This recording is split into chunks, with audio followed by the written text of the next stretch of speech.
Do you know how to sharpen your chainsaw using these tools? Let's go and have a look at it. This is Chainsaw Safety with Clemson University, and I am your training instructor, Patrick Giesel. And today we are going to learn about chain sharpening. When it comes to sharpening your saw chain, you have different options available. You can do manual filing, where you use a round file, sharpen the cutting teeth, and then you use a flat file to lower the depth gauge, and you may use a depth gauge tool to figure out how far you have to file your depth gauge down. The other option is to do filing using an electric grinding wheel. You can either do this yourself if you have an electric grinder, or you can bring the saw chain to a local chainsaw dealer or one of the big box stores, and they typically sharpen a saw chain for you for a fee. There's also different tools and gadgets available to help you with manually filing your saw chain. So you can use a plain round file. There's attachments to your round files to help you with guiding your file as you're sharpening your chain. So different ways of doing this. The easiest way is using a round file.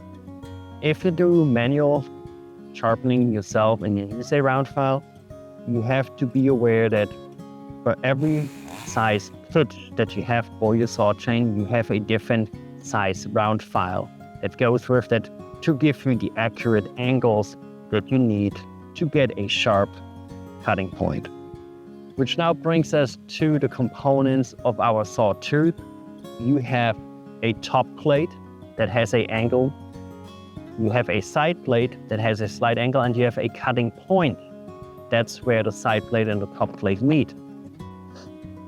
As you're using a round file and you sharpen your cutting tooth, you're actually creating a certain angle of your top plate, which is typically about 30 degrees that you're shooting for. You're also using a round file to create an angle underneath the top plate that's about 45 to 55 degrees, which then helps you to get a really nice, sharp, crisp point where the top plate and the side plate meet to cut your wood. When you're looking at your chainsaw from the top, what you will see with your saw chain is that you have right-handed cutter and left-handed cutter, meaning that every other tooth faces a different direction. One points to the right, one points to the left. These cutting teeth have to be filed from different directions. You always want to use a round file filing towards the point of your cutting tooth, which means that you typically file all the teeth that are pointing in one direction, like, for example, all the right-handed cutting teeth, which means every other tooth will be filed.